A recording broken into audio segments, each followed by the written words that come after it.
Hello, everyone. Thank you for tuning in to our podcast episode. Before we begin, we would like to take a moment to preface that this episode was recorded prior to the overturn of Roe versus Wade. Since then, there have been many major changes that may not be reflected in this episode. Thank you, and we hope you enjoy this episode.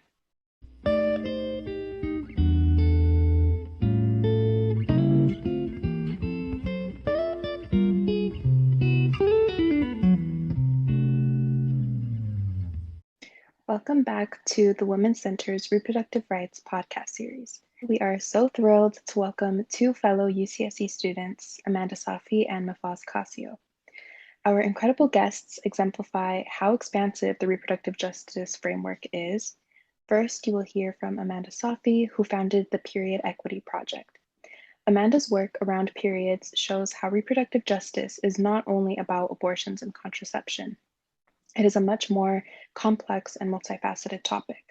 Amanda's activism is inspiring and shows us a way forward to address tough problems like those we are currently facing. Next, you will hear from Mafaz Cassio about her perspective as a young woman of color on the forefront of the movement for reproductive justice here at UCSC. Mafaz's moving words drive home the scary reality of having a uterus in today's political climate. Keep in mind that we held these conversations prior to the overturn of Roe versus Wade. Now, I would like to introduce Amanda Safi.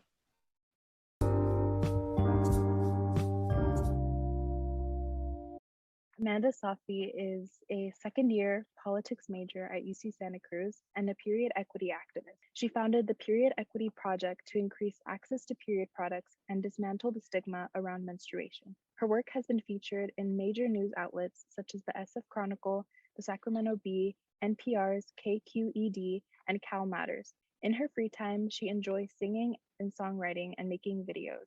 Thank you so much for joining us, Amanda. Thank you for having me. I'm super excited to be here. We are super excited and honored to have this fruitful conversation with you. I would like to get us started with our first question. Our first question is, what are the different facets or aspects of the reproductive justice movement? Like a big one that we often think about is obviously abortion, right? But I don't think that it's just about that, even though that is such like a big conversation when it comes to reproductive justice, right? Like it's not just the choice to not have an abortion, it's the choice to have a baby and to keep your baby, right? Because there is a history in the United States of forced sterilizations. And so it's this multifaceted conversation about choosing what to do with your body. And I think that kind of encompasses the whole movement, really. There's also the importance of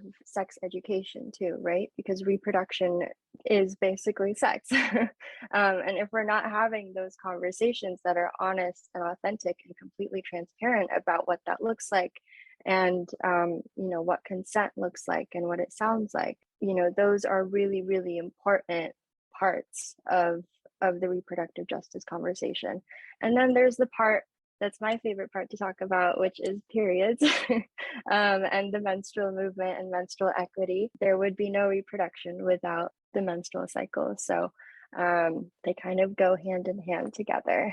And so, like, when it comes to the menstrual equity conversation as a part of reproductive justice, it's about destigmatizing that topic, because so many people are taught to be uncomfortable to talk about periods and to mention that word in public, or like we have to hide our tampons or our pads up our sleeves when we're walking to the bathroom, or like we have to whisper to our friend and ask for an extra pad or tampon, right?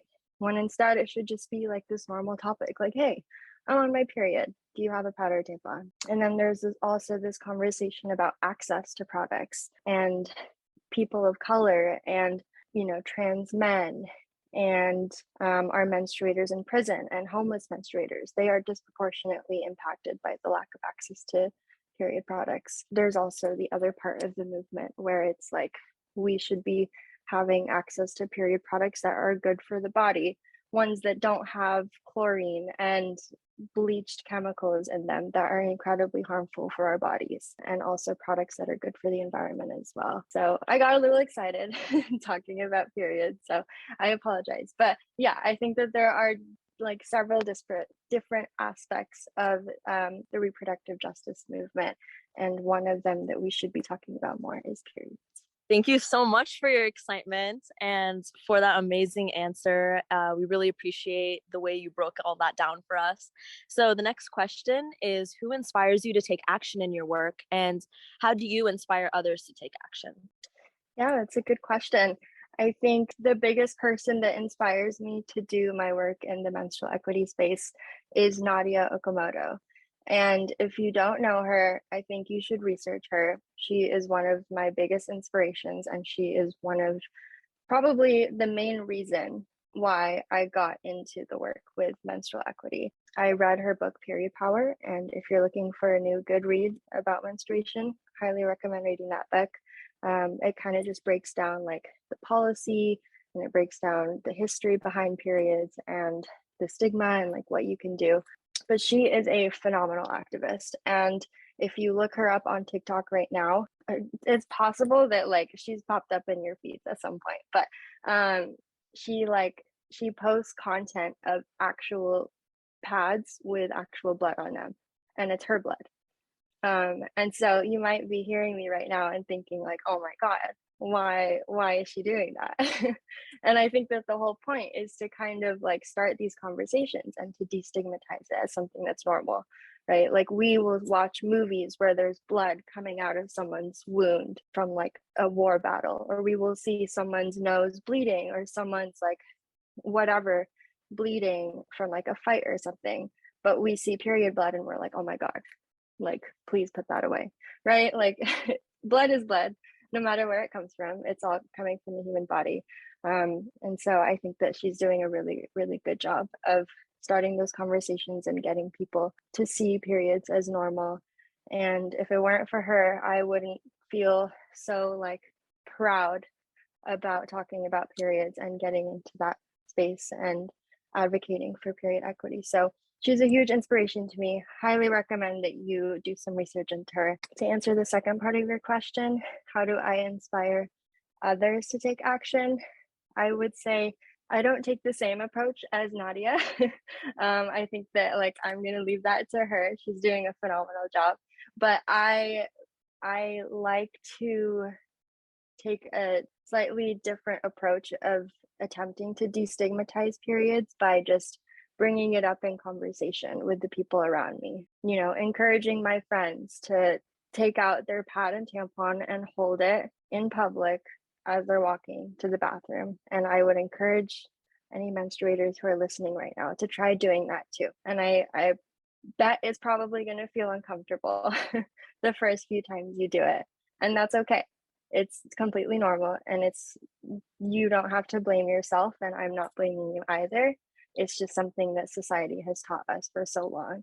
And so I would strongly encourage you to try to, you know, destigmatize the idea of periods in your own head by, you know, not whispering to your friend right next to you if they have a pad or a tampon, or to hold it out, you know, or to not hide that box of pads or tampons in your room when your friends come over. Yeah, so I like to encourage people to do little things to, you know, to make them feel proud about their period, because it's not something to be ashamed of.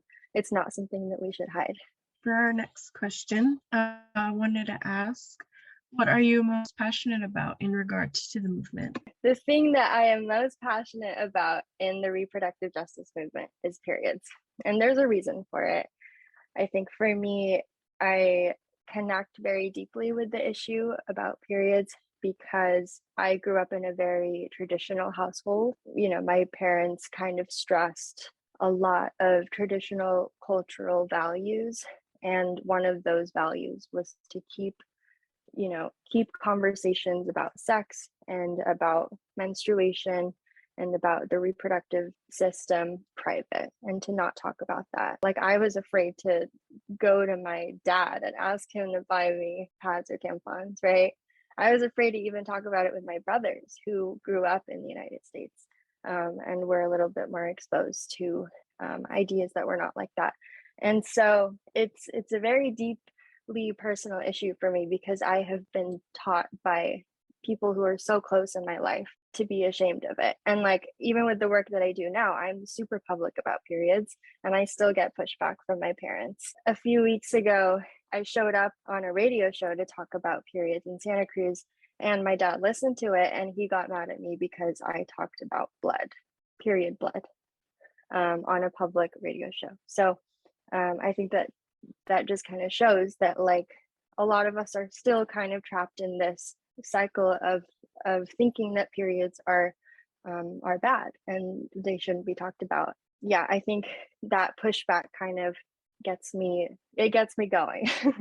It makes me want to keep on fighting and to continue doing the work. Another part of the menstrual movement that is within the reproductive justice movement that interests me the most and that I'm most passionate about is the policy route, because I am majoring in politics. And I don't know, I like policy. I think that the back end work of, you know, what goes on behind those closed doors of, you know, the final finished product of a policy that can sometimes end up changing culture and changing society's views about a topic. I think that the work that goes into that interests me the most. Thank you so much for answering that question, Amanda. I'm curious to know a little bit more about your work, your day-to-day, and what it looks like, if you don't mind sharing. A lot of the work that I do does have to do with policy. So when I first joined the menstrual equity space, I did like a little policy boot camp with the nonprofit Period. And that, I think that gave me the tools and the resources and the confidence to actually go out and start advocating for periods publicly. And so I started reaching out to different legislators in my local area. I'm from San Mateo in California. So in San Mateo County, I reached out to my congresswoman and the county supervisor, who was Carol Groom, and the congresswoman was Jackie Spear. And I reached out to like different district officials and different school district members to essentially advocate for free period products in high school bathrooms. I think that took about like 6 months to do in total. And we ended up starting a pilot program, which I call the Period Project. And it's officially in 3 high schools in San Mateo County. Super exciting. Another thing that I've been working on is I joined the AB 367 coalition last year, and AB 367, or Assembly Bill 367, is a law in California that was recently passed in October of last year. I should say signed into law by Governor Newsom. That law is called the Menstrual Equity for All Act. And essentially it requires all public lower ed schools in California, CSUs and CCCs, to stock their bathrooms with free period products. So it's an extremely progressive bill, and California is leading the way in the United States, which is really exciting. The only thing is that it doesn't require UCs to do it. So we were very angry about that. We have advocates at UCSC, which is awesome, who are extremely supportive of getting a UC system-wide policy. So another part of the work that I do is that I also I work with the Dean of Students at UC Santa Cruz to expand the Period Project here. And we started with a pilot in 2 buildings on campus, the Redwood Building and Bay Tree, and they're up. So you can go check them out if if you're stopping by, or if you are on campus, you get your period and you don't have period products, you can go to those bathrooms there. I think that's kind of a general idea of the work that I do. Thank you so much for sharing that. I've seen a little bit of your journey, and it's been really inspiring. It's just really beautiful to see that action taking place and see it happen on campus here. It's really special. So yeah, thank you for all that you do. Thank you for joining us for this conversation. Thank you so much for joining us today, Amanda. I just want to say it is so inspiring to see someone that is our age that is doing such incredible things. And I think as a 20-year-old, it gives me a lot of hope for the future. We're continuously moving forward, and seeing this type of change is inspiring. Thank you so much for the work that you do. And I look forward to seeing how this project grows, how it does good for the UCSC community, and how it just helps out the California community and hopefully can be kind of a spearhead for change. Thank you so much for having me. And y'all are doing amazing work too at the Women's Center. I want all the listeners to know that. Please come to the Women's Center events. They host so many amazing speakers. So please, please, please.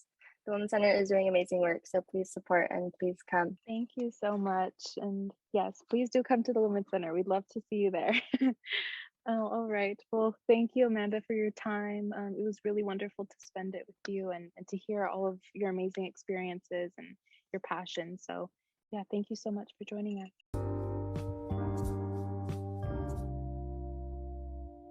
Hello, everyone. We are here today with Mafaz Cassio.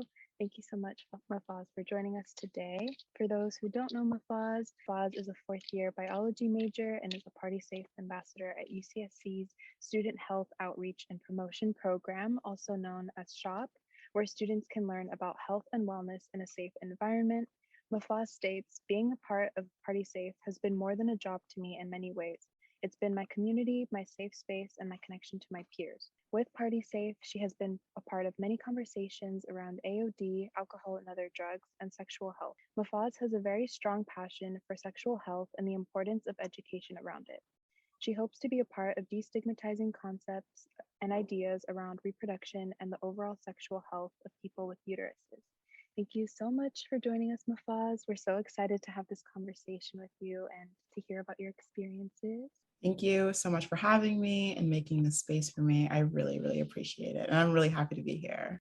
Yeah, we're excited to have you. So I'll get us just started with our Q&A. And our first question is, in the light of the recently leaked SCOTUS opinion on Roe versus Wade, how has the fight for reproductive justice been revitalized? I wouldn't know when, in the terms of revitalized, I feel like we're kind of having the same conversation that we've been having around it. And I think we're going to be having the same conversation for years to come. I think it's getting to a point for a lot of folks where it's just kind of, I mean, for me at least, it's just sad. It's like a lot of deep sadness and thinking that this is something that is just being perpetuated, and it's just like repeating of the history. But I think as more people kind of join the conversation and more people talk about it, I think there's a lot of things that people are realizing is it's beyond just people's choices and your right to make decisions for yourself kind of being neglected. It's deeply rooted in white supremacy, and it's deeply rooted in just the cycle of poverty and maintaining the idea of checks and balances. I think for a lot of folks who are kind of pushing for this, who are pushing for kind of overturning Roe v. Wade, I think it's kind of a combination of the idea of, abortion is wrong. And I think for a lot of people, they're using that as abortion is wrong, but it's kind of perpetuated in the idea of income and economics and maintaining that cycle again, like I was saying. A lot of people are having a lot of conversations around it and looking at it in different ways and internalizing it differently. I know for me, coming from a Black community, the conversation is not being focused on the idea of our rights being taken away from us.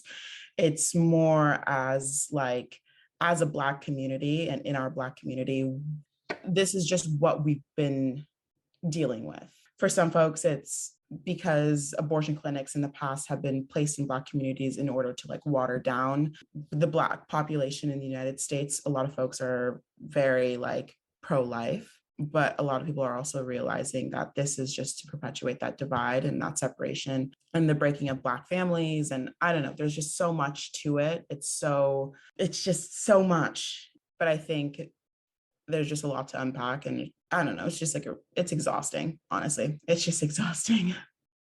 Definitely. Thank you so much for sharing about that. It's definitely a complex topic of discussion to unpack. So thank you so much for sharing that. I'm going to hand it over to Isita to share the next question. Thank you. As we all know, activism begins with education first and foremost. So how do you think listeners can better educate themselves about the battle for reproductive justice? I think that really just does stem from stigma. I think reproductive justice and having these like ideas grow, it does start with our own personal journey with it, our own comfort with our sexuality, our own comfort with knowing our bodies. I think we can't fight for something that we don't fully understand. And I think, unfortunately, the education system in the United States has failed all of us, many of us, in different ways. I talked about this recently, but I only got 1 week of sex ed. And I think for a lot of us, it was, either a week, a month, or some of us our parents opted out of it, right? We were seen as it was too young, or it's against our religion, our cultures, these ideas. And so if we come into our adulthood and we're trying to fight for fight for our rights, fight for our reproductive rights, our healthcare, but we don't, as people with uteruses, we don't fully understand it. We don't fully understand our uterus and fully understand what it is that we're fighting for. It makes it a little bit harder to navigate as individuals, because we're uncomfortable in these conversations. We're uncomfortable in the conversation of our uterus, our sexual health, having sex, getting tested.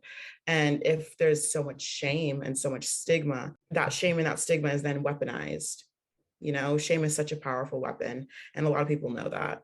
I think just learning, just simply educating yourself, simply having these conversations with your friends, with your family, even though it's uncomfortable.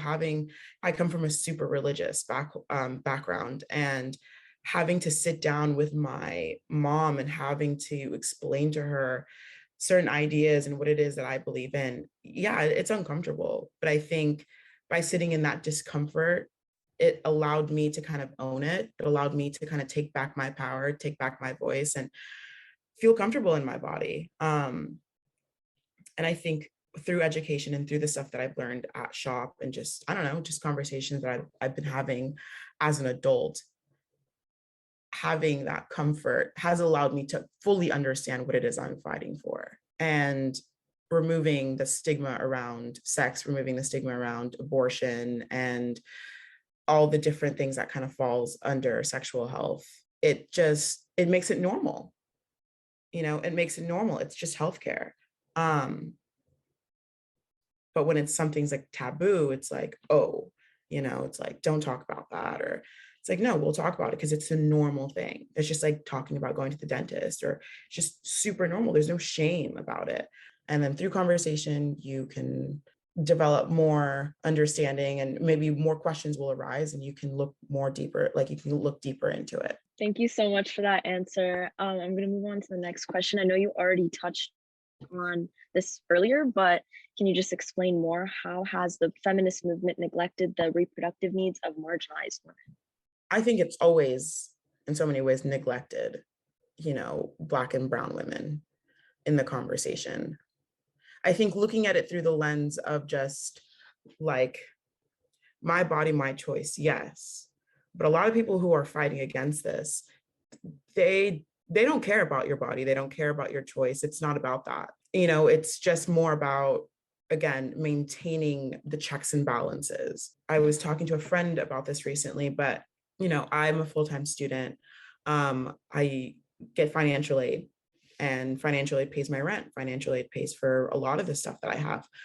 I still have 2 jobs though. So I'm a full-time student, and I have 2 jobs, and, it's the college grind. It's a part of life. And just the way that, my life is set up, unfortunately, where I have to have 2 jobs in order to live. I have to take a certain amount of classes in order to get financial aid so my rent can be paid. If I were to get pregnant right now, and my choice was not an option, right? The option of having an abortion was just not there. I am not comfortable, going through an entire pregnancy and then having to give that child up for adoption, and letting, something that essentially belongs to me, my Black child, giving that up to the foster care system in the United States. I'm not comfortable with that. And so with that added responsibility on my plate, I'm going to let go of school. I can't sustain 2 jobs and now having that added responsibility and school. And that's happened to so many people in my life that I know of, where when they're kind of met at this crossroads, they let go of those dreams in order to maintain the responsibilities. And it perpetuates that cycle of poverty. I'm going to school for myself. I'm going to school to hopefully one day improve my situation for myself. I can't do that if I have added responsibilities I never had before. And that's something that I kind of talk about a lot with my friends back home who've kind of fallen into these situations. These conversations aren't really being had. And I think a lot of people up at UCSC that I've kind of had conversations about with this is there's so much to it. It's beyond just your choice, because there's family pressures, there's socioeconomic pressures, there's so many added things that kind of contribute to this. It's not just one lens. And I think sometimes because of that one lens viewpoint, a lot of the other stuff gets overshadowed. I come from a super religious household, so there's that added level to it. And I come from a lower income household, that added level to it.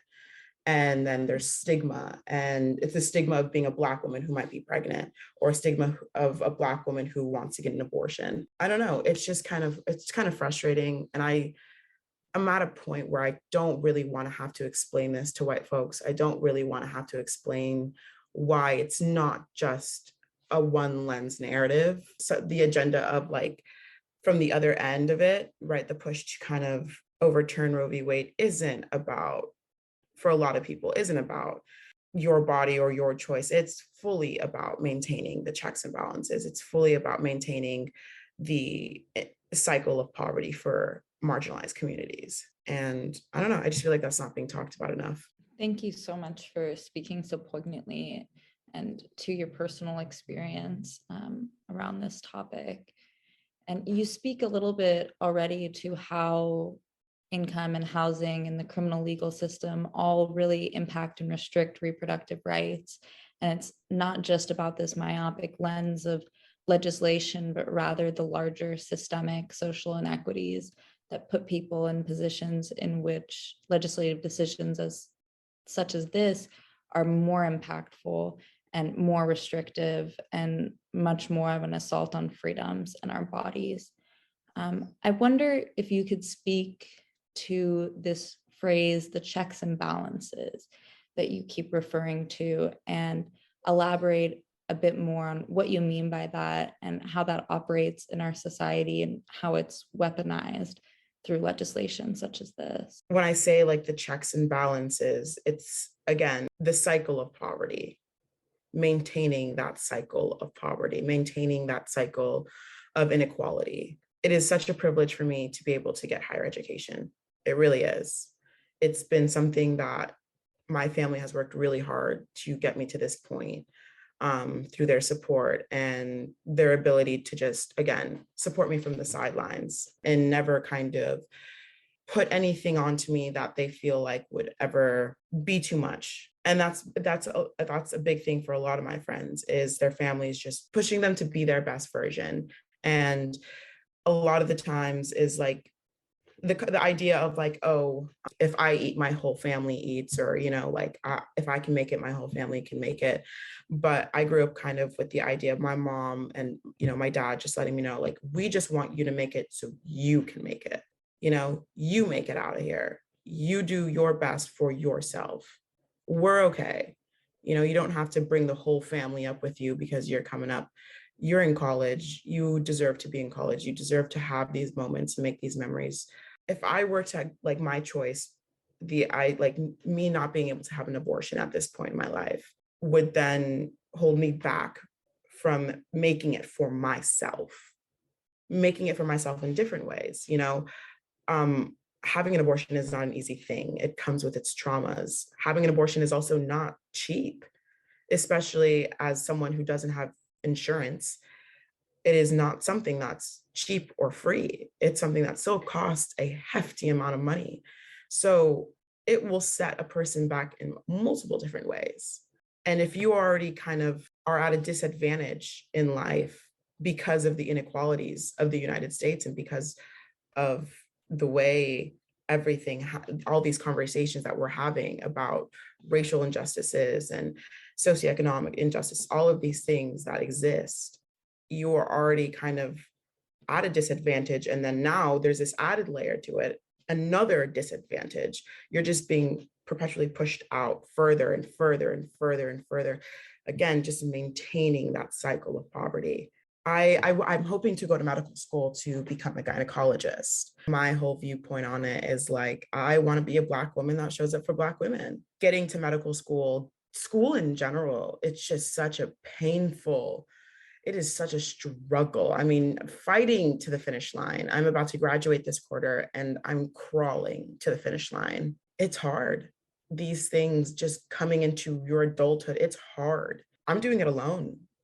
I support myself and it's hard. And I'm just supporting myself. Having these added layers of not being able to have an abortion or not being able to have a choice when it comes to my sexual well-being, to my overall health, it will set me back. And the things that are already hard will only get harder. I don't know. It's just that cycle. And that's what I mean by like checks and balances, is maintaining the inequality, because it will set them at a disadvantage by having a Black woman sitting at the table with them. Thank you so much for elucidating that phrase and just speaking so profoundly to your own experience. And I'm sure it resonates so much with our listeners. So thank you for bringing, your authentic self and your personal experience to this conversation, because that's what really deepens and is necessary for these conversations. This is about human beings, real humans and real stories, real lives, not just legislation. So thank you for really personalizing that for us. So my next question for you is, with all this context of what the real impact of rolling back Roe v. Wade would be and is already, how can we center marginalized folks for whom this decision is going to be most impactful in our activism around reproductive rights? I think by just having conversation, I think by, again, going back to the idea of stigma and shame, by removing it, stigma and shame around sex, stigma and shame around, getting tested, stigma and shame around the things that we grew up that were shameful. I grew up in a household where getting a period and openly talking about a period was shameful. It wasn't something that was, it wasn't something that you talked about openly. And I know for a lot of marginalized communities, that is a big thing. Whether it be from culture or whether it be from religion, it's these things that we grew up with in our household that in a ways forced us to be ashamed of our own bodies. And going back to the idea of education, I think just understanding ourselves will only will set us up for any situation.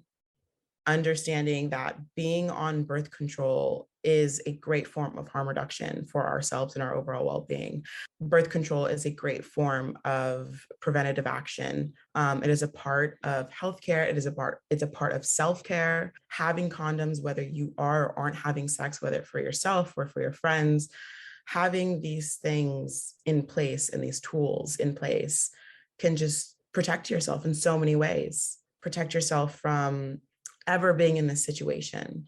Having an abortion is incredibly traumatizing. It's not something that's easy. It is a hard thing to do for a lot of folks. I can't even imagine the idea of not even having it as an option. So something that's already hard has just now been made impossible when it comes to marginalized folks, just having conversations around sex, making it less taboo, making it less shameful, again, neutralizing it, normalizing it, having very open conversations where we can talk about sex in the lens of it being a part of self-care.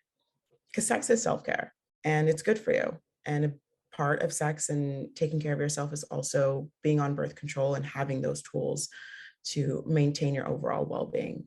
Thank you so much for sharing that. I got emotional just listening to all of what inequalities that you're describing and your personal experiences. So thank you for being just open and honest about that. It's super important to talk about. And so unfortunately, that was our final question, but I hope that listeners really got a great sense of knowledge from this conversation. And again, we want to thank you so much for being here and being so open and sharing those experiences. I'm really inspired by the work that you do at SHOP. And yeah, is there anything else that you would like to share with listeners? I think, again, just look into birth control, whether it's for yourself or for your friends. It's a really good thing to do for yourself, whether you are or aren't having sex. I think birth control is a really great thing. And I know it comes with its struggles, and I know it comes with its downfalls because it's not perfect. And just educating yourself on your body and understanding what it is that you like and don't like, understanding what you need for yourself, and prioritizing yourself when it comes to sex and sexual health. Yeah, making yourself the focal point and staying true to that, I think, is really important.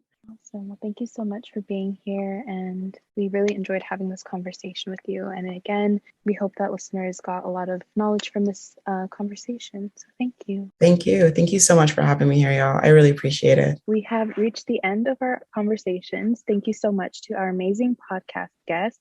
Before we end this episode, we would like to reemphasize that the ideas expressed in this episode only reflect the individuals and their research, not the UCSC Resource Centers. Also, we would like to extend our gratitude toward our sources and the organizations who significantly aided in our research and inspired our action. We have linked these sources in the description of the podcast episode, so please check them out. Finally, we encourage all of you to do your own research to inform yourselves on these issues and take action while inspiring others to do the same as well. With that being said, thank you everybody for listening to this episode. Be sure to listen to our other podcast episodes available through the link in our Instagram bio or by searching UCSC Women's Center on Spotify. Also, feel free to reach us at ucsc.women with an X on Instagram or at UCSC Women on Facebook. Lastly, our website is womencenter.ucsc.edu and our email is women@ucsc.edu. Thank you so much, everybody, for listening. Bye.